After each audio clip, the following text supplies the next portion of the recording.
Baiklah, Assalamualaikum warahmatullahi wabarakatuh. Oh, saya lihat sudah banyak ya partisipannya udah kita jadwalnya jam 10, jadi sekarang udah jam 10.25 dan yang hadir sudah cukup banyak. Ada sekitar 18 orang, jadi kita mulai saja evaluasi sedikit tentang pembelajaran pengantar coding ya. Eh, jadi saya sudah lihat beberapa tugas, tapi mungkin sebelum mengenai tugas mungkin kita lihat dulu apa yang mesti diketahui ya. Jadi setiap saya lihat sudah udah tahu semuanya ya bahwa setiap minggu kita mengambil absen. Absennya itu terletak pada daftar hadir ini. Ini saya contohkan mata kuliah coding untuk pengantar untuk seksi 012. Kebetulan saya ada beberapa seksi untuk pengantar coding. Jadi untuk pengantar coding yang seksi 012 ini contohnya itu daftar hadir di sini. Jadi setiap minggu kita mengambil mengambil absen di daftar hadir ini dan itu telah dilakukan oleh mahasiswa. Kemudian mata kuliah ini adalah mata kuliah MKU, mata kuliah universitas. Jadi ada tim pengembangnya dan itu seragam. Jadi semua mahasiswa di di UNP yang mengambil mata kuliah pengantar coding itu sama semuanya bahan ajarnya, RPS-nya dan lain sebagainya. Nah, jadi makanya itu agak terkendala karena tim pengembangnya ini masih sedang dalam taraf pengembangan bahan ajar. Jadi hanya disuplai, jadi dosen-dosen disuplai setiap minggunya untuk satu-satu topik. Nah, kebetulan ini kita udah minggu keempat seharusnya ya. Nah, tetapi ini baru modul yang diberikan tuh 2 modul. Nah, mudah-mudahan cepat selesainya nanti kalau modulnya sudah selesai semua nanti akan diupload semuanya di e-learning 2 ini. Untuk sementara ya kita belajar dulu tentang 2 topik atau 2 modul ini, yaitu konsep komputer, sistem komputer dan algoritma pemrograman dan juga tipe data identifier dan operator. Tapi walaupun begitu sebenarnya mahasiswa sudah tahu apa yang akan dipelajari, yaitu dengan mengklik RPS ini. Jadi mahasiswa jika ingin tahu apa sih yang akan dipelajari pada mata kuliah pengantar coding ini, silakan dilihat di RPS mata kuliah pengantar coding. Jadi kalau diklik tuh maka muncul ini adalah rencana pembelajaran untuk 1 semester untuk mata kuliah pengantar coding. Nah, jadi di sini bisa. Jadi Ananda semua bisa melihat di sini apa sih yang akan dipelajari pada mata kuliah ini. Kemudian bahan bahan ajarnya apa saja materinya. Kebetulan kita baru sampai topik 2 untuk minggu ketiga atau keempat ya, keempat ini ya. Jadi konsep dan hakikat komputer, sistem komputer, pemrograman dan cara penulisan algoritma pemrograman. Yang kedua tipe data, identifier dan operator dan pemrograman dan selanjutnya. Jadi untuk minggu besok kita mungkin akan modulnya tentang penanganan operasi input output untuk perangkat input output standar seperti itu. Kemudian daftar pustakanya juga ada sebenarnya disediakan. Jadi di apa banyak nih di toko buku, di toko buku. Jadi silakan nanti dicari atau mau online pun sebenarnya ada juga nih disediakan. Jadi ada yang bahasa Indonesia, ini contohnya yang Rinaldi Munir, itu algoritma dan pemrograman, dan bahasa Pascal, C dan C++. Kemudian ada juga yang how to program. Saya punya ini, mungkin nanti saya masukkanlah ke e-learning supaya bisa nanti di download oleh mahasiswa. Tapi memang ya bahasanya bahasa Inggris. Kemudian ada juga ini programming in C, ini juga ada nih. Malahan kalau udah ada DOI-nya ini bisa Anda lihat di internet dan mungkin bisa di-download nanti. Kemudian yang apanya juga sumber-sumber pendukung juga dapat dilihat di sini. Kemudian yang perlu juga mungkin diketahui, jadi kita udah ada 2 tugas ya, rasanya ada 2 tugas resume. Jadi saya lihat di resume, mungkin yang di resume A1 ya, resume 1, memang bahan modulnya banyak sekali sampai 60 lebih halamannya, dan itu sebenarnya untuk 2 kali pertemuan. Dan kemudian memang saya membatasi maksimum membuat resume itu hanya 3 lembar saja. Tetapi bukan berarti apa yang ada di modul itu di copy paste kemudian dimasukkan ke itu ke bagian tugas kita itu. Jadi maksud saya baca modulnya, kemudian simpulkan dengan apa sendiri, dengan kata-kata sendiri dan yang penting-penting. Bagaimana kita tahu mana yang penting? Nah, itu dapat dilihat pada indikator ini, indikator ya. Jadi nanti coba lihat Anda lihat di sini nanti di indikator penilaian, mungkin di bagian 1 itu tentang konsep apa tadi? Yang pertama itu di bab 1, konsep dan hakikat komputer, sistem komputer, pemrograman, dan cara penulisan algoritma dan pemrograman. Maka ketika tugasnya itu coba lihat di indikatornya, apa yang perlu diketahui dalam apa itu, dalam topik itu. Nah, itu yang di resume. Seperti misalnya ini, kita harus menjelaskan tentang sistem komputer. Nah, jadi ya jelaskan apa itu sistem komputer. Kemudian jelaskan tentang perangkat utama komputer. Nah, ini yang penting-penting, ini yang mungkin di resume, menjadi acuan apa yang akan diresume. Nah, saya udah lihat beberapa, jadi kadang-kadang saya lihat, wah kok cuma bagian-bagian yang kurang penting yang di resume seperti itu. Padahal yang bagian pentingnya seperti ini tidak tersentuh di apanya, di resumenya. Seperti bagian-bagian terakhir ini tidak ada yang meresum nih. Menuliskan algoritma program dalam menyelesaikan suatu masalah sederhana. Apa-apa aja kriterianya, bagaimana cara menuliskan algoritma. Malah mungkin pseudocode sama apanya flowchart tidak ada yang di resume, yang hanya bagian-bagian awal saja tentang komputer, apa itu pengertian komputer, sistem komputer, hanya bagian-bagian awal saja yang di resume. Jadi kalau bisa itu ini yang dijadikan acuan untuk apa yang harus di resume. Begitu juga untuk bagian 2 nanti. Ada yang ragu nih bagian 2 ini 3 halaman. Nah, memang itu tidak banyak ya, 17 halaman cuma modulnya di resume menjadi 3 halaman. Apa yang harus diresume ya, coba cek indikator apa yang penting. Di sini membedakan antara pengertian dan karakteristik dari data berdasarkan tipe data. Itu yang penting, coba diresum. Apa bedanya? Kemudian ketepatan menjelaskan jenis-jenis identifier dan karakteristiknya. Ada di sini variabel konstanta. Itu aja yang diresumi, apa itu variabel, apa itu konstanta, dan apa contohnya, seperti itu. Nah, coba diresume dengan kata-kata kita sendiri. Begitu juga nanti yang lainnya.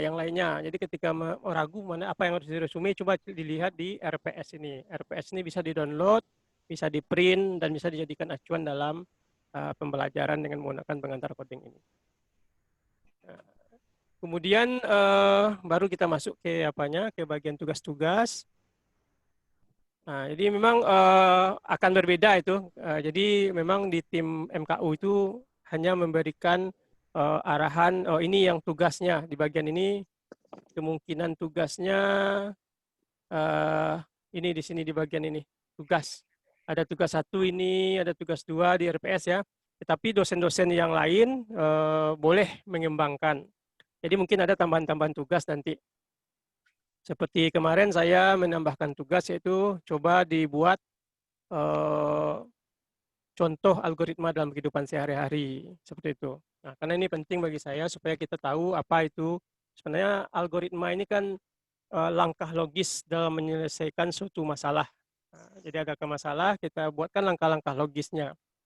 Nah, kemudian dan contohnya banyak sekali dan dalam kehidupan sehari-hari sering kita temui. Jadi saya ingin membuka wawasan kita, contohnya apa algoritma dalam kehidupan sehari-hari. Dan dari tugas-tugas saya lihat, wah udah cukup banyak yang bisa membuatkan langkah-langkah logis dalam menyelesaikan suatu masalah seperti itu. Seperti misalnya bagaimana kalau kita pergi ke ATM, bagaimana kita mendownload sesuatu, atau pergi ke apa, misalnya bagaimana cara membayar listrik ke PLN misalnya, kemudian apa langkah-langkah logisnya. Nah, itu sudah. Tapi ada juga yang hanya menuliskan judulnya saja 10 buah tanpa menuliskan misalnya di topik 1 ini, tidak dibuatkan langkah-langkahnya. Ada juga tuh yang membuatkan tugas seperti itu. Nah, tapi yang saya minta adalah selain contohnya itu, tapi juga apa langkahnya. Seperti misalnya bagaimana kita mengposkan surat ke pos, ke kantor pos. Nah, apa langkah-langkah logisnya? Pertama apa? Tentu harus membuat surat dulu misalnya. Tapi kalau misalnya untuk membuat surat belum ada pena sama kertasnya, ya cari pena kertas dulu misalnya. Nah, kemudian ditulis, kemudian kalau ada perangko, kemudian dan lain sebagainya. Bagaimana langkah-langkah logis kita kemudian tentu kalau bagi sekarang nih, kalau generasi Anda semua tentu tidak membuat surat lagi, tetapi mungkin membuat email. Bagaimana langkah membuat email dan mengirim email ke teman misalnya, atau ke dosen dan lain sebagainya.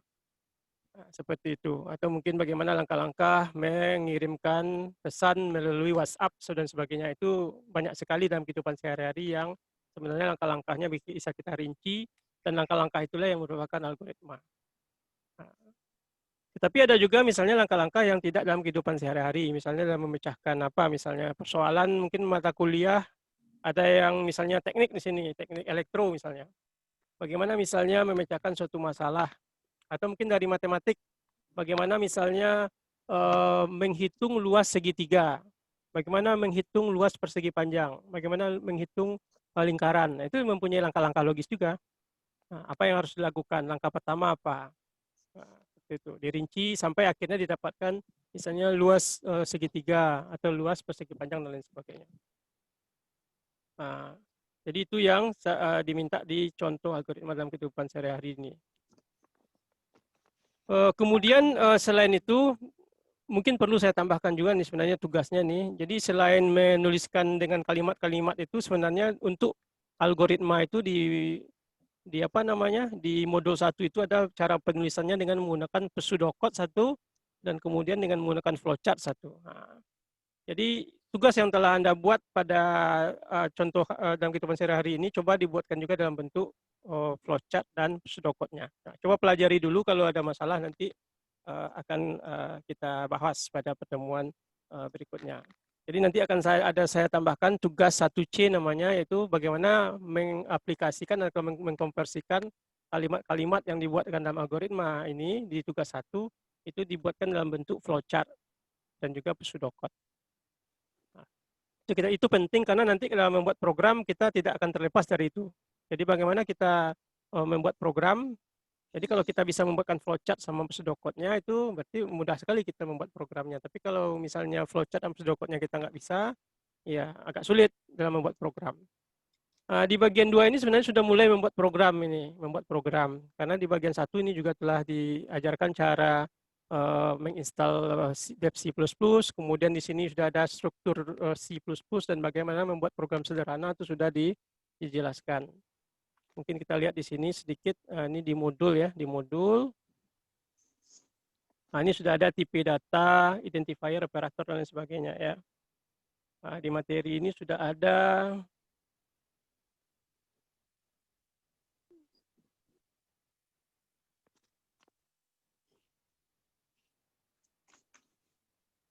Nah, ini sudah ada contoh-contoh membuat program ini, membuat program dengan menggunakan bahasa C seperti ini. Nah, ini coba dicobakan dulu, kalau ada masalah nanti ditanyakan, baik nanti di forum diskusi yang ada di e-learning maupun kalau apa di WA juga boleh nanti. Cuma usahakan di forum diskusi yang ada di e-learning. Nah, coba dicobakan yang ada pada apa ini, pada modul ini. Jika ada kendala nanti coba ditanyakan apa kendala-kendala apanya. Kemudian tadi ada juga yang menanyakan kesulitan dalam mendownload software untuk menggunakan atau mencobakan kode-kode program yang ada pada topik 2 ini. Jadi di sini di bagian bawah dari apa ini pengantar coding ini ada software Dev C++. Jadi silakan di-download. Bagi yang sudah nggak apa-apa, tapi bagi yang belum silakan bisa ini di-download, ini sekitar 50 mega dan tidak besar itu. Tadi ada yang kendala katanya nggak bisa lagi di komputernya. Tapi saya rasa ini di komputer apa saja karena dia ringan, kecil, bisa ini. Jadi silakan di-download nanti software Dev C++ 5 ini. Nah, di-download kemudian diinstal, ikuti saja apanya nanti. Kalau ragu nanti di modul 1 ada cara menginstal Dev C++ ini. Nah, kemudian cobakan beberapa program yang ada di modul apa itu. Nah, kemudian baru nanti kalau ada kendala nanti kita bahas. Kemudian dari segi resume, selain apa tadi, yang selain konten atau isi yang di resume itu yang menjadi masalah ketika saya lihat, yaitu format juga, format. Bukan masalah formatnya harus seragam atau gimana, tapi ada juga mahasiswa yang menulis tetapi maksudnya tidak rapi. Jadi kerapian dalam dalam membuat sebuah laporan, sebuah resume itu menjadi apa juga, menjadi penilaian tersendiri juga. Karena kita di sini di abad sekarang ini seharusnya udah pandai Microsoft Word ya, Microsoft Word. Jadi belajarlah bagaimana cara memformat supaya tampilan menarik, tampilan dari tugasnya itu. Ini saya perlihatkan satu contoh tugas mahasiswa mengenai resume ya.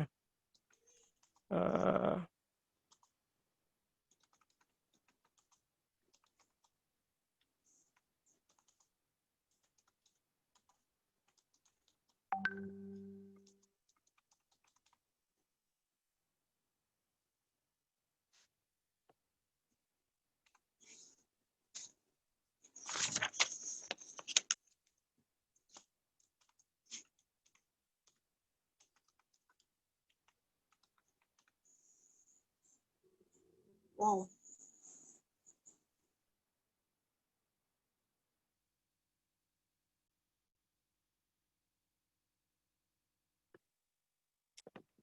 Nah, ini contohnya ada satu ini. Nah, ini dalam membuat cover ya. Membuat cover menurut Ananda semua gimana nih? Udah oke atau belum nih proporsinya nih? Seperti covernya ya.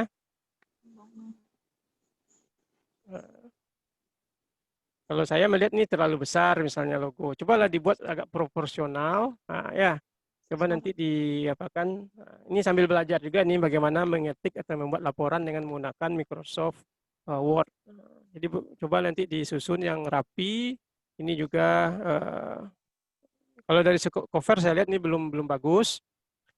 Kemudian dari segi apanya ini sudah cukup bisa ya. Bisa, tetapi biasanya kalau orang nih ini sudah sub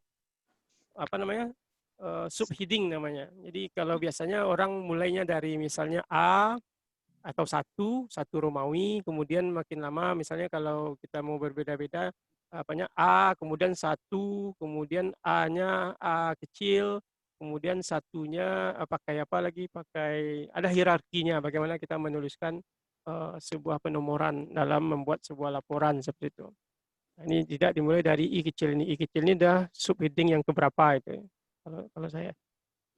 Nah, coba nanti dicari-cari bagaimana hierarki dalam penulisan nomor. Nah, kemudian seperti saya bilang tadi, kalau segi isi, ya ini kan uh, kalau saya melihatnya belum dengan menggunakan kata-kata sendiri. Kalau menggunakan kata-kata sendiri agak lebih berbeda nuansanya. Kalau ini lebih ke copy paste dari sebuah sumber. Nah, kemudian ini juga ini hampir sama saja dengan apa bedanya dengan yang ada di modul, gitu ya. Jadi mungkin dicoba nanti bagaimana kita membuat sebuah resume dengan menggunakan kata-kata sendiri. Dan di akhir nanti jangan lupa dibuatkan nanti daftar apanya, daftar rujukan. Daftar rujukan dan daftar pustaka untuk membuat resume itu ya di sini kan tentu daftarnya rujukannya adalah modul. Nanti supaya nanti juga belajar bagaimana kita menuliskan sebuah daftar kepustakaan seperti itu. Jadi boleh nanti dibuat seperti ini, tapi mungkin lebih baguskan covernya. Kemudian di sini coba apa yang mau diresume, resume itu coba lihat indikator-indikator apanya, indikator dari pembelajaran. Kemudian nanti itu yang akan diresume. Kemudian setelah diresume, tentu meresumenya dengan atau meringkasnya dengan kata-kata sendiri. Kemudian nanti dibuatkan daftar pustakanya nanti. Nah, di akhir itu daftar pustakanya itu modul ini. Bagaimana cara membuat daftar pustaka? Coba belajar dulu. Jika tidak bisa nanti akan saya beritahukan caranya.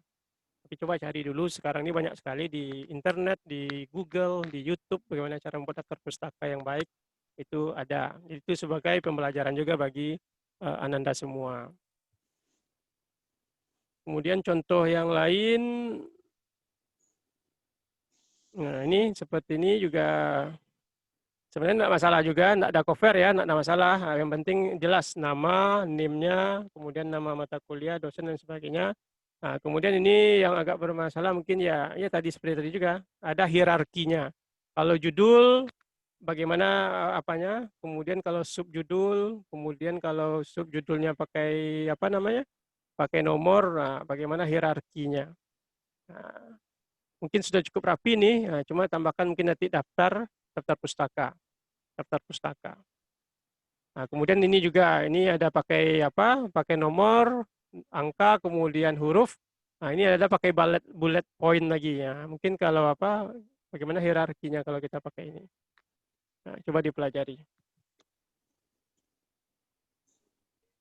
Yang tadi juga belum, saya rasa yang tadi juga belum memakai kata-kata sendiri. Jadi dalam meresume itu coba gunakan kata-kata sendiri. Nah, Oh iya. jadi baca, kemudian pahami, kemudian tuliskan lagi dengan menggunakan kata-kata sendiri. Mungkin ada pertanyaan mungkin sebelum apa kita lanjut. Bikin resume ini Pak urutannya harus seformal yang Bapak jelaskan tadi itu Pak.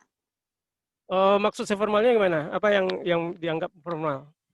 Kalau misalnya kayak bikin kayak hierarki kata Bapak tadi itu, misalnya susunannya itu loh Pak, kan tulis kayak penulisan judul gitu Pak, harus yang biasa aja atau boleh gaya-gaya gitu Pak tulisannya? Bagusnya formal saja, jangan pakai gaya-gaya betul ya. Karena ini akademik. Nah, tidak, ya, jangan kalau apa ragu nanti kan bisa diapanya sebenarnya ada. Kalau mau membedakan nanti di bagian stylenya ada itu untuk untuk apa namanya untuk judul apa, untuk subheading satu apa misalnya. Gunakanlah kalau huruf yang ditanyakan ya mungkin gunakan huruf kalau tidak Times New Roman, kalau enggak apa namanya yang biasa digunakan orang Times New Roman sama Calibri juga otomatis ya, Calibri atau apa namanya tuh biasanya Arial ya, Arial.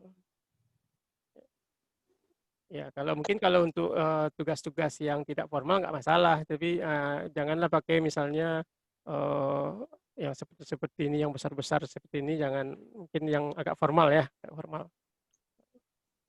Karena ini akademik, akademik.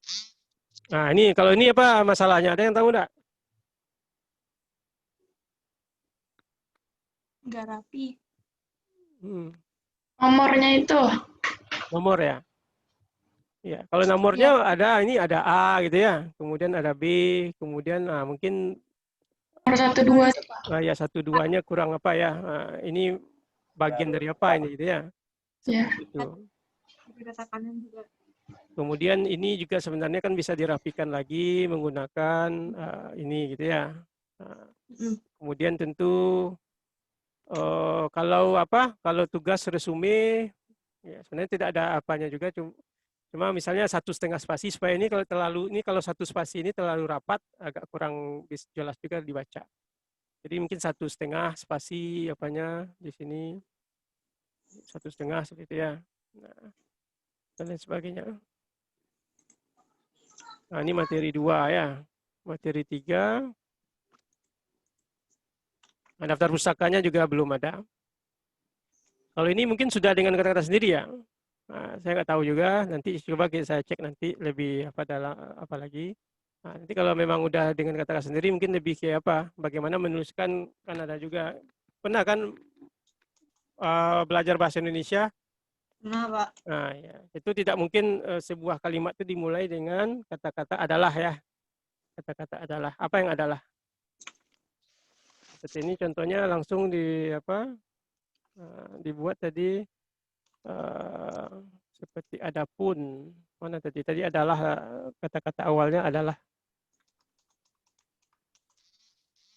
Nah, ini penulisan algoritma program komputer. Cara penulisan algoritma 1 menggunakan pseudocode adalah deskripsi. Nah, ini adalah jangan adalah yang apanya. Cuma dengan ini juga menggunakan pseudocode. Ini untuk apa? Menggunakan flowchart. Menggunakan ini mungkin tidak perlu dibuatkan. Cara penulisan algoritma pertama pseudocode, flowchart dengan algoritma atau kalimat deskripsi.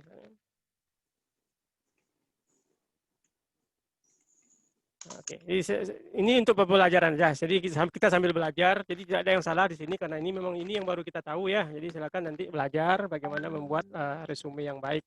Mudah-mudahan nanti di akhir Anda akan mampu nanti membaca sesuatu, memahami, kemudian menuliskan dengan kata-kata sendiri seperti itu.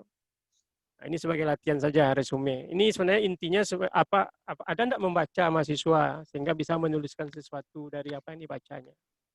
Jadi saya tidak akan menghakimi bagaimana bentuk sekarang ini karena kita baru peralihan ya. Mungkin di waktu SMA tidak begitu mahir kita dalam menulis. Sekarang kita harus apapun kita harus menulis nanti. Nanti salah satu kemampuannya yaitu membaca sesuatu, memahami, kemudian meresume. Nah, ini untuk memperlihatkan kita membaca atau tidak. Dan kemudian seperti saya bilang tadi, jangan di copy paste saja sebagian-sebagian dari modul, karena malas membaca kan di copy aja sedikit. Dan itu banyak saya lihat di resume-resumenya, di copy saja, di paste, copy paste itu nampak itu sebenarnya bagaimana, oh ini di copy paste saja, karena kalimatnya sama dengan yang ada pada modul itu sendiri. Itu pada resumenya ya saya harapkan itu semuanya dibaca, kemudian didiskusikan. Oh ya, satu lagi di aktivitas kita di e-learning selain tugas itu ada forum diskusi. Forum diskusi, coba saya lihat di sini. Nah, diskusikan, sudah ada ya. Jadi sudah ada beberapa yang diskusi. Dan ini dinilai ini. Jadi silakan nanti mahasiswa aktif minimal harus memberikan komentar lah. Karena ini dinilai, seperti ini saya lihat nih. Nah, ini saya nilai ini nanti. Apakah nilainya 100? Jangan komentarnya, oh betul, setuju, yang itu saja. Tapi berikan alasan ya. Jika setuju, kemudian kalau misalnya ada sesuatu yang kontroversi, nanti ada yang mengatakan, misalnya langkah algoritma itu atau kriteria algoritma itu ada 6, ada yang 7, ada 8. Nah, sertakan software linknya, link. Kalau perlu, ini saya sumbernya dari sini, dari buku ini, di sini ya, seperti itu. Jadi jangan kita berdebat seolah-olah kita yang benar, karena kita kan mendapatkan sesuatu dari sumber tertentu. Jadi kalau coba saya mendapatkannya begini, menurut teman-teman bagaimana? Saya sumbernya dari sini. Siapa tahu ada sumber terbaru yang dapat yang 2017 misalnya. Ada yang dapat 2020 terbaru, tambah kriteria algoritma itu ini misalnya. Nah, itu dibuatkan sumbernya, supaya kita sambil saling sharing informasi di sini. Nah, ini juga apa nih, forum diskusi, sistem komputer. Nah, ini sama kan sama aja. Kalau sama saja kenapa harus dibuat berulang-ulang? Seperti ini kan sama aja nih. Nah, ini apa nih pertanyaannya di sini? Apa saja bahasa pemrograman? Nah, ya, mungkin yang selain dari ini lagi. Nah, atau tanya ke yang lain. Atau tanya apa yang lain. Mungkin sudah dijawab oleh temannya, oh udah ini Java ada 10. Nah, mungkin ada selain dari itu yang Anda tahu, list lagi. Oh ini beberapa tambahan yang lain misalnya. Jangan itu juga ditulis lagi, itu kan informasinya jadi redundan. Maksudnya itu saja informasinya sampai bawah itu aja ini. Nah, coba diskusikan yang lain. Oh ya, saya setuju dengan itu, tapi menurut saya ada lagi beberapa yang itu misalnya, karena saya dapatkan di sini ada tambahannya tidak hanya 10, tapi misalnya 20. Nah, tambahkan 10 yang lain. Nah, seperti itu. Ini kan Python sudah ada, Java sudah ada, nah, semuanya sudah ada nih, kode Politan dan lain sebagainya. Nah, yang sudah ada itu, nah, ini kemampuan kita dalam mengolah informasi juga. Jadi informasi yang ada, jangan itu juga diulang-ulang seperti itu. Kalau karena tidak ada gunanya jadinya, nah, tidak ada gunanya. Nah, mungkin arahkan ke mendeskripsikan atau apakan yang lain, mendiskusikan yang lain. Seperti misalnya kita kan menggunakan bahasa C dengan dev C++ misalnya. Nah, kenapa kok kita menggunakan itu? Nah, diskusikan seperti itu. Nah, cari informasi kenapa kok dev C, kenapa kok kita bahasa C, kan ini 10 nih. Kenapa kok C yang kita pelajari di pengantar coding? Kenapa enggak Java? Kenapa enggak Visual Basic? Kenapa enggak Python misalnya? Nah, coba cari apa diskusikan, nah, kemudian apa kan simpulkan. Kemudian dan yang lain-lain. Jadi kembangkan diskusinya, jangan itu saja ke arah-arah itu saja. Ini apa nih?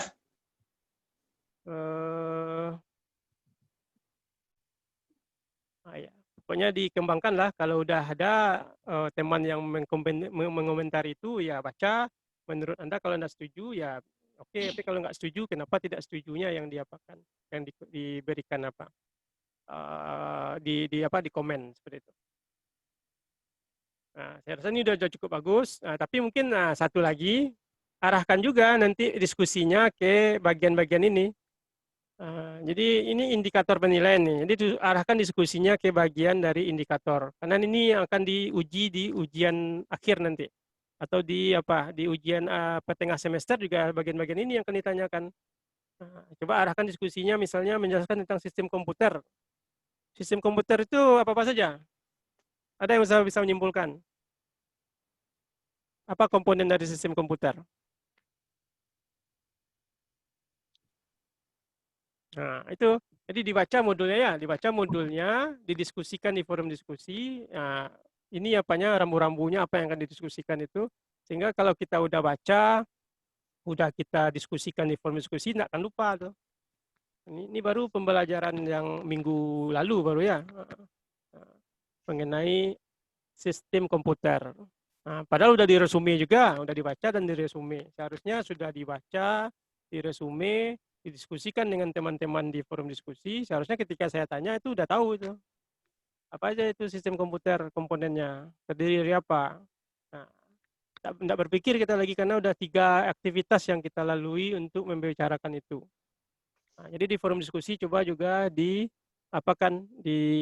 diarah-arahkan ke bagian-bagian ini karena ini akan dinilai nanti. Jadi penting bagi Anda mendownload RPS dan kalau bisa di print RPS-nya itu, kemudian dijadikan acuan apa yang akan dijadikan untuk diskusinya.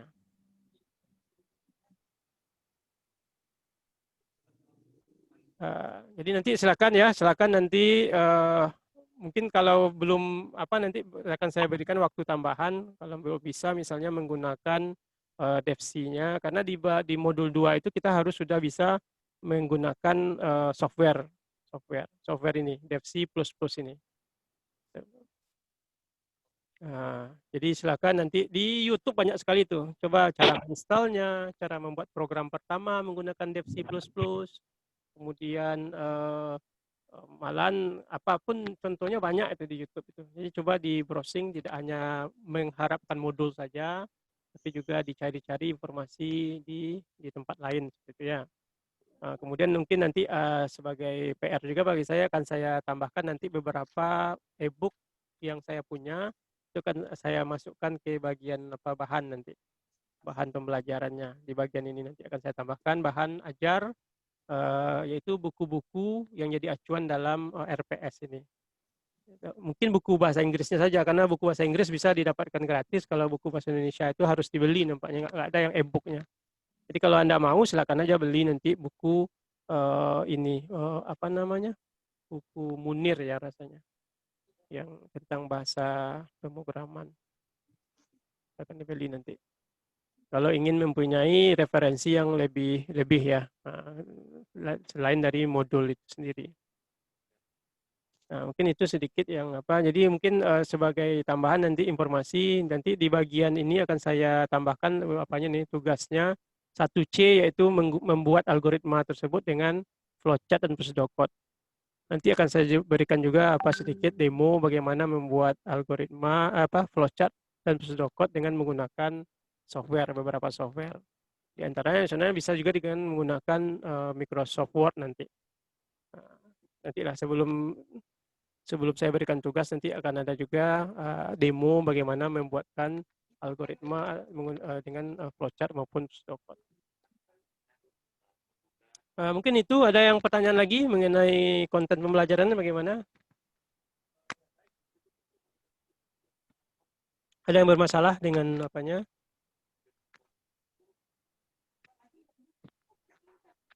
E-learning tak masalah kan? Ada sering down atau gimana?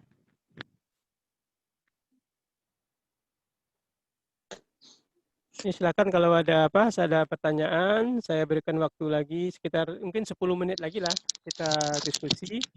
Kalau tidak ya silakan nanti ini masih banyak nih, masih 26 baru yang mengumpulkan tugas resume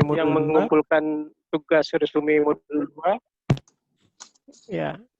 Assalamualaikum Pak. Waalaikumsalam. Silakan. Saya Enzo Pak. Enzo Francis Poli ingin bertanya Pak. Ya silakan Enzo. Yang pertama Pak, di e-learning kan Enzo pakai model Pak. Ya.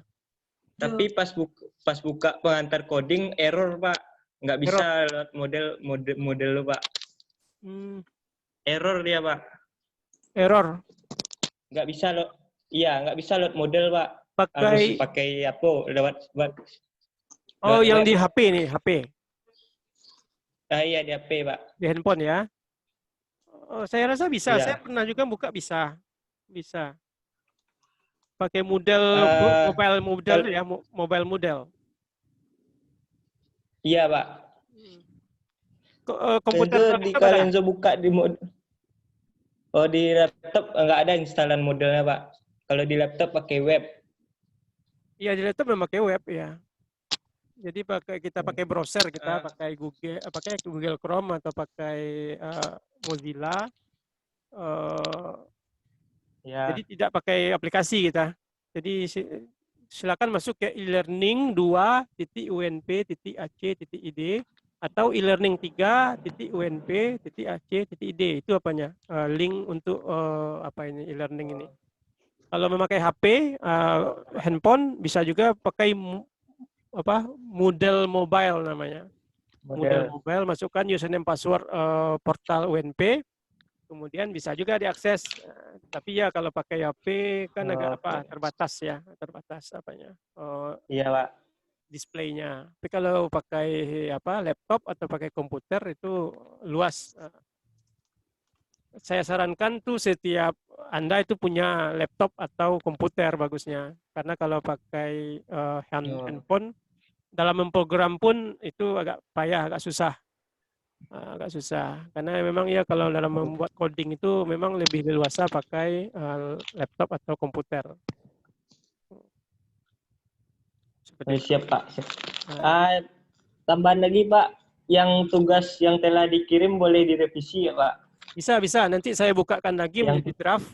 Jadi silakan nanti kalau ada yang mau direvisi, diulang saja lagi, di-delete, kemudian di-upload lagi yang baru bisa. Jadi nanti saya makasih buka Pak. lagi. Ya, oke. Ada lagi mungkin?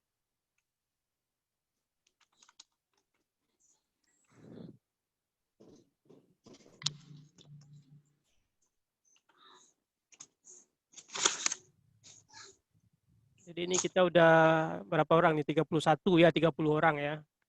Satu dengan saya. Mungkin bisa dibuka apa ya, nak? Nggak bisa pakai apa, dibuka videonya supaya bisa dilihat juga karena kita jarang-jarang ketemu. Jadi prinsipnya e-learning ini sebenarnya bisa sinkron, bisa asinkron. Jadi kalau misalnya banyak juga dosen yang berpikiran sinkron, sinkron itu adalah mahasiswa sama dosen berada pada waktu yang sama, bersamaan. Berarti misalnya kita kuliah jam 7, kita harus standby jam 7 semuanya. Nah, itu sinkron namanya. Nah, ada juga yang asinkron, di mana dosen dan mahasiswa tidak perlu dalam waktu yang sama, tapi pembelajaran tetap dilakukan dengan itu tadi, menggunakan ada forum diskusi. Kita diskusi juga tapi melalui forum, tapi waktunya tidak sama. Misalnya ada saya bertanya jam 9, nanti jam 10-nya ada mahasiswa masuk, ada pertanyaan, dijawab. Kemudian ada lagi misalnya jam 11 mahasiswa lain masuk, ada juga mengomentari punya temannya atau mengomentari punya saya, seperti itu. Jadi tidak dalam waktu yang sama. Keunggulan dari e-learning itu, jadi fleksibel, jadi kapan saja, di mana saja, sesuai dengan waktu yang memang dipunyai oleh mahasiswa maupun dosen. Dan saya itu lebih ke asinkron tadi itu, jadi saya tidak suka, mau sih sebenarnya seperti ini, Zoom ini, tapi memakan banyak ini, memakan biaya, baik itu pulsa dan lain sebagainya. Dan itu juga, ini juga mematikan dari karakteristik e-learning itu sendiri, yaitu yang fleksibel tadi.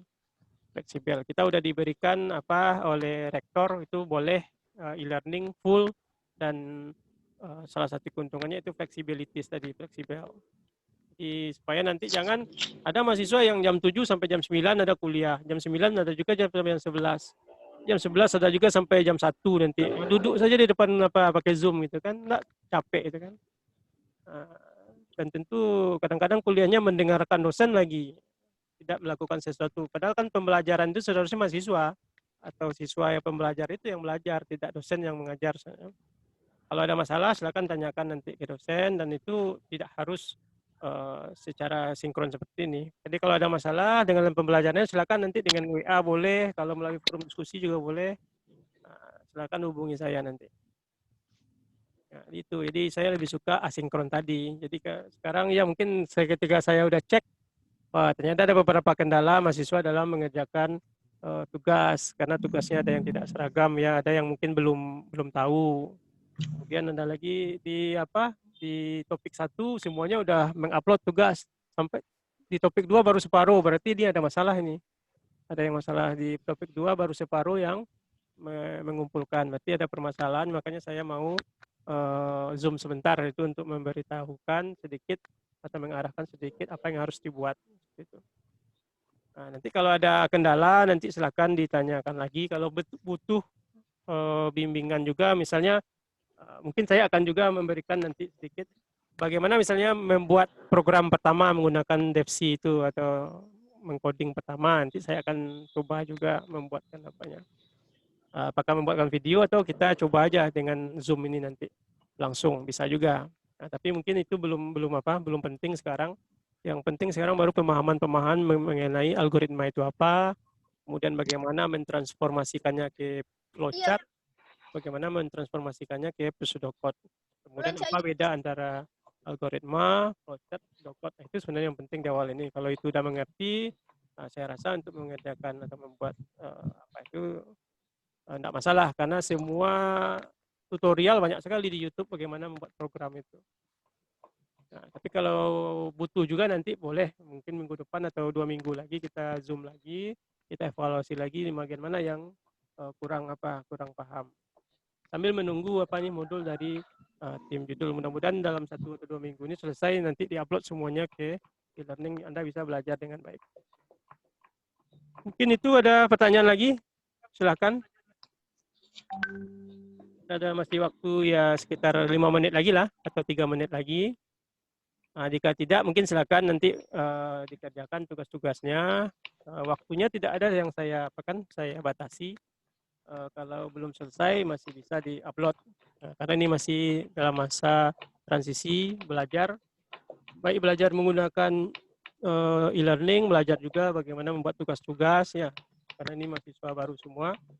Jadi mudah-mudahan nanti setelah ujian nanti ujian tengah semester baru nanti akan ada beberapa aturan-aturan yang akan kita apakan nanti. Mungkin tugas seminggu habis gitu ya, tidak ada lagi penambahan.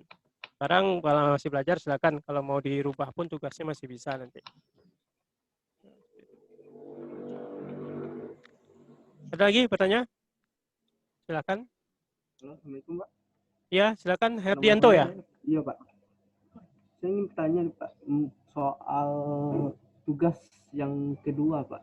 Ya. Kalau dalam sisi saya kurang ngerti Pak dari nomor 1 jelaskan struktur tuh Pak. Kurang ngerti saya di sana Pak. Kurang mengerti. Iya Pak. Bagian mana yang kurang mengerti Herdianto? Bagian strukturnya Pak. Struktur. Iya Pak. Struktur sisi Struktur sama Devsi. sisi plus. Jadi di bagian kedua ini di sini ya. Iya bagian modul 2. Saya share dulu sebentar. Kayaknya tugasnya belum selesai Pak. Karena kurang ngerti. Share screen. Oke, ini modul 2 kita.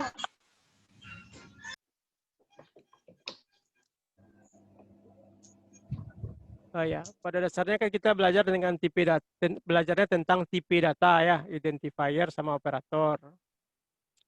Di sini sudah dijelaskan sebenarnya apa itu tipe data ya.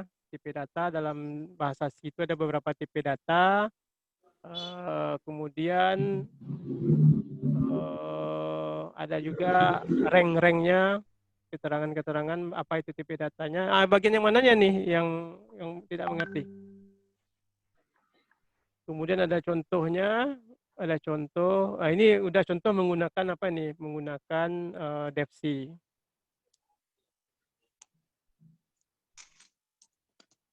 Udah menginstalkan Devsi semua? Ada yang belum? Udah Pak. Ada yang sudah? Udah Pak. Devsi udah Pak. Devsi sudah ya. Tadi ada juga sih yang belum ya. Jadi kita ini harus menginstalkan Devsi dulu. Kemudian menuliskan apa ini? Menuliskan kode ini ke dalam Devsi. Kemudian setelah itu baru dijelaskan. Ini juga kita coba aja nanti diketikkan di Devsi itu. Nanti saya rasa ada penjelasannya ya, penjelasan dari, kalau saya rasa di modul 1 udah ada tuh penjelasan apa itu include ini apa yang dimaksud dengan include ini, kemudian kenapa kita pakai IOStream ada itu di modul 1. Kemudian kenapa kita harus pakai main ini, kemudian kenapa, apa guna cout ini. Sudah ada di apanya, di bagian apa. Apakah masih bingung dengan itu atau gimana? Struktur data dari pemrograman menggunakan bahasa C ini masih bingung gitu ya? Ya Pak, masih bingung gitu Pak. Setelah dicobakan bisa enggak? Setelah dicobakan bisa enggak keluar apanya? Jadi kita ketikkan ini ke dalam Devsi itu, keluar enggak misalnya ini, katakan yang warna hitam ini. Persegi memiliki sisi sebesar 10, luas persegi adalah 100, seperti itu. Keluar enggak? Tidak. Nah, kalau enggak coba dulu ya. Jadi silakan nanti di install di sininya. Nah, coba dulu diinstal Devsi semuanya. Kalau ada kendala juga nanti baru kita bahas nanti. Jadi kita bisa aja kalau Anda misalnya mau Pak hari Minggu atau hari apa kita mau coba sedikit demokan tentang Devsi ya, bisa kapan. Jadi tidak harus hari Rabu ini, kalau butuh silakan saja nanti hubungi saya ya. Nah, nanti akan kita apakan. Jadi coba sebagai tugas apanya nanti coba download software ini dulu Devsi ini. Instalkan ke komputer atau apanya atau PC-nya, kemudian atau laptopnya, kemudian setelah diinstal kalau ada kendala ya silakan hubungi saya nanti. Kalau nggak ada kendala setelah diinstal itu coba ketikkan yang ada di modul 2 tadi. Nah, kalau nggak berhasil, nah ini kenapa nggak berhasil, kalau mau ditanyakan silakan nanti tanya ke saya ya. Kenapa kok nggak berhasil saya ketikkan itu Pak, nggak bisa dia misalnya, error dia misalnya. Nah, coba tanyakan nanti kita diskusikan. Kalau butuh apa nanti untuk didemokan, nanti saya akan berikan waktu nanti mendemokan bagaimana menginstal, kemudian membuat program menggunakan Devsi++ itu. Nah, disilakanlah mungkin bagi yang belum nih kan masih banyak yang belum mengumpulkan tugas nih. Nah, cobalah baca dulu modul 2, kemudian pahami, install Devsi-nya itu, kemudian kalau ada program-program yang ada di modul 2 dicobakan. Kalau ada kendala nanti kita bahas nanti sebelum pertemuan berikutnya. Nah, mungkin itu saja mungkin ya. Ada lagi mungkin selain Herdianto yang menemui kendala tadi itu?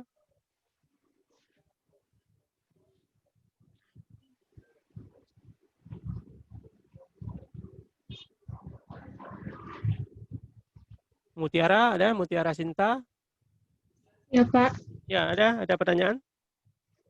Ada soal yang Bapak kasih kemarin, Ya. itu saya kurang paham, Pak. Yang 2 soal yang rumus-rumus itu, Pak. Buat yang rumus-rumus. Yang kasus ya, yang kasus. Iya. Turun lah. Yang rumus yang mana?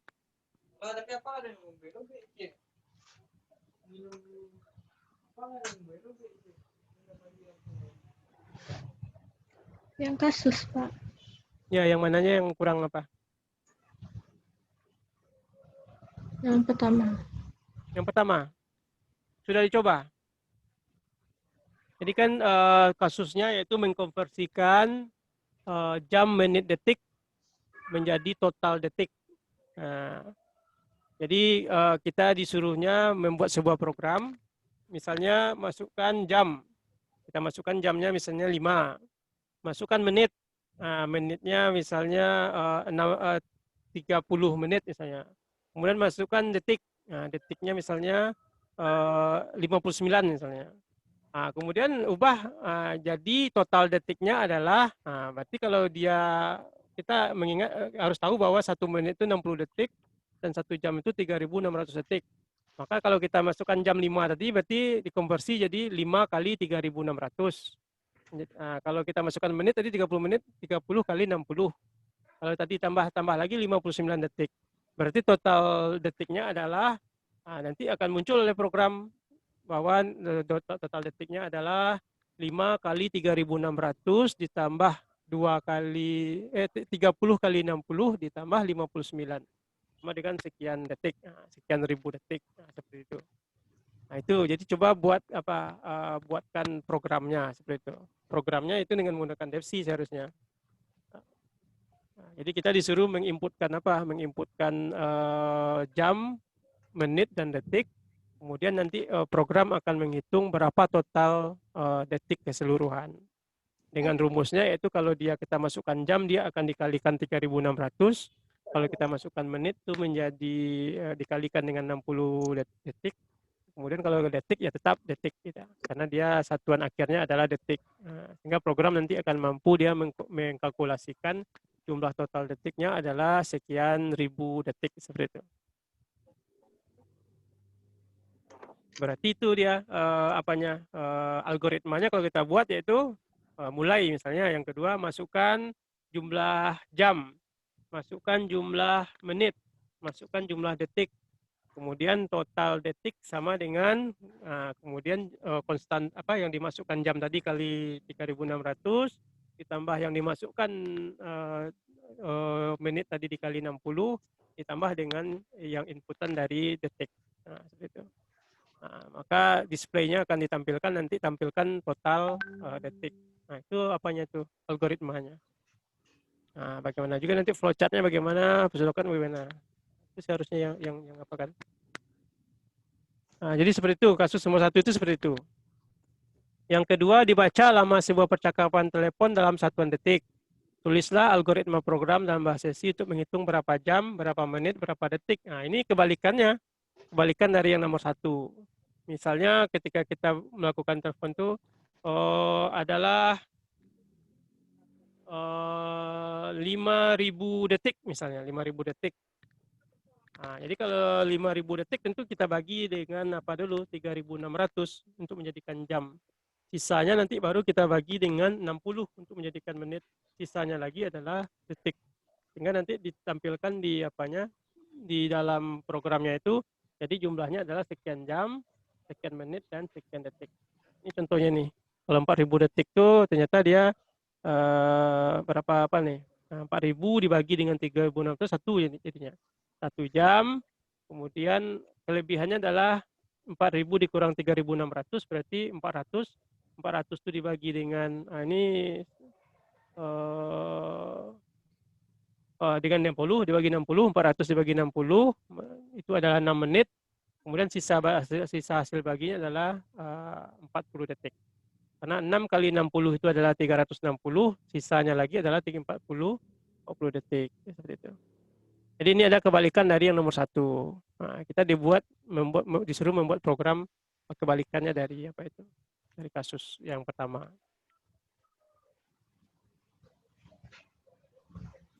Nah, kalau ini beda lagi. Ini bagaimana mempertukarkan nilai 2 buah variabel. Nah, ada 2 buah variabel. Di drum atau di kotak A itu variabelnya 18, di kotak B 25. Nah, maka seharusnya kita bisa enggak kita menukarkan yang variabel yang pertama itu nanti menjadi 25 dan yang kedua itu menjadi 18. Nah, itu ada juga triknya nanti. Nah, cobalah itu dicari-cari, banyak sekali di YouTube sama di banyak itu bagaimana mempertukarkan 2 buah bilangan dari 2 variabel yang berbeda. Ada itu banyak. Ada algoritmanya, langkah-langkahnya. Pertama mungkin kita butuh drum yang ketiga, drum C. Yang A dimasukkan ke C, kemudian B masukkan ke A, nanti yang C itu masukkan ke B. Bertukar dia kan. Nah, dia ada itu algoritmanya, trik-triknya. Bagaimana kita membuatkannya dalam program, nah itu nanti silakan dicari di internet. Jadi kemampuan mencari sumber di internet itu adalah salah satu juga kemampuan yang harus dibutuhkan oleh mahasiswa itu, yang dimiliki oleh mahasiswa untuk belajar. Apalagi belajarnya seperti saat ini, yaitu menggunakan e-learning ini. Jadi jangan ditunggu-tunggu dari teman, jangan ditunggu-tunggu dari dosen, karena pembelajaran akan berlanjut juga. Carilah sumber-sumber yang ada di internet yang banyak itu. Jadi intinya adalah bagaimana kita mencari, kemampuan mencari itu kadang-kadang itu juga. Ada orang yang ketika disuruh soal yang sama mencari di internet, ada yang dapat langsung 10 menit dapat dulu dia. Ada yang udah berjam-jam dia di internet tidak dapat juga dia. Itu kan merupakan skill itu. Jadi silakan dicoba-coba terus bagaimana mencari-cari permasalahan-permasalahan yang Anda alami dengan menggunakan searching Google atau dengan apalah, sehingga Anda mampu mendapatkan jawabannya dalam waktu yang singkat. Itu adalah skill juga. Jadi nanti Anda akan dihadapkan seperti itu terus tuh. Jadi ada mata kuliah yang lain, ada dosennya, coba cari ini katanya. Nah, kita menunggu-nunggu teman juga, ada dapat belum? Nah, kita yang harus mencari, dan karena di Google itu apapun ada, tidak ada yang tidak ada.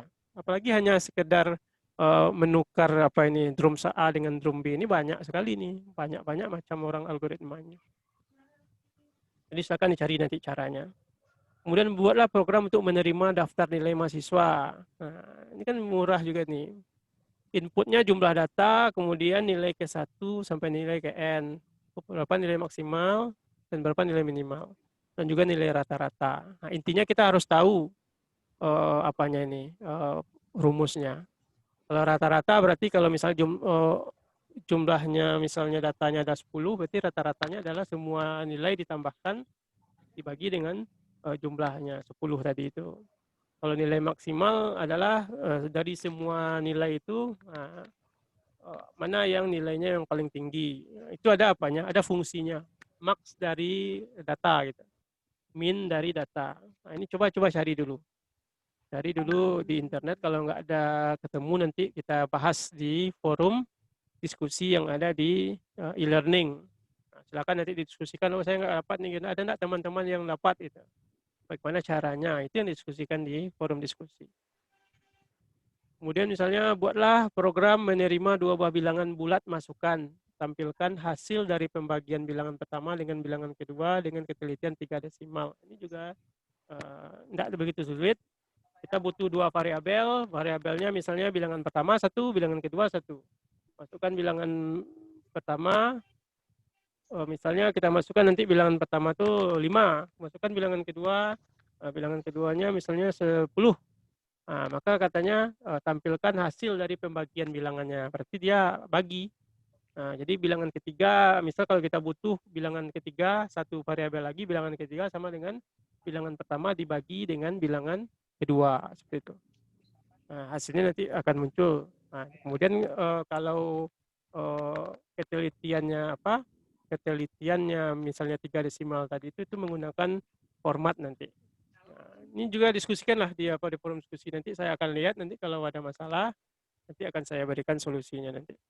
Silakan dicoba-coba dulu, kemudian didiskusikan.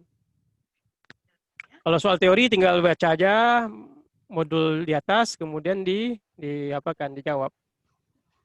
Saya rasa tidak ada masalah. Kalaupun tidak ada di modul pun bisa banyak sekali di internet yang bisa diapakan. Tapi intinya yaitu coba baca, pahami, dan kemudian tulis dengan kata-kata sendiri ya, kata sendiri. Karena ini akan menjadi modal bagi Anda ini. Kalau mampu Anda membaca sesuatu, memahami sesuatu, kemudian menuliskan dengan kata-kata sendiri, itu untuk yang masa-masa akan datang itu apapun soalnya, apapun tugas yang diberikan dosen itu akan menjadi mudah. Karena kita sudah terbiasa membaca, memahami, dan juga menuliskan dengan kata-kata sendiri.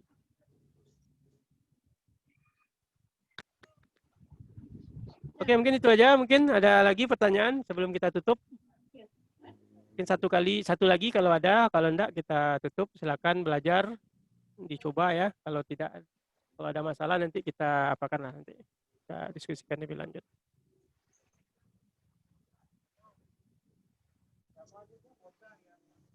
Udah aman ya? Udah oke ya? Oke. Ada lagi? Enggak? Enggak, Pak. Nah, ada ya. Dicoba dulu ya. Nah, dicoba dulu. Kalau ada masalah juga silakan nanti dihubungi saya nanti. Ada masalah ini Pak, saya nggak ngerti ini. Akan ditanyakan nanti. Baiklah, terima kasih atas kehadiran Anda semua. Mungkin yang lain ada yang kuliah nggak apa-apa nanti. Mudah-mudahan nanti bisa saya rekam tadi rasanya. Tapi kalau tidak direkam pun nanti saya apakan saja. Kalau ada teman-temannya yang bertanya juga nanti silakan diberikan hal-hal penting tadi itu. Jadi apa aja hal yang penting tadi itu tolong dibagi juga dengan teman-temannya kalau bisa berkomunikasi nanti. Mungkin kita tutup saja ya pertemuan kita kali ini dengan mengucapkan alhamdulillahirabbil alamin. Assalamualaikum warahmatullahi wabarakatuh. Waalaikumsalam. Waalaikumsalam. Waalaikumsalam warahmatullahi wabarakatuh. Warahmatullahi wabarakatuh.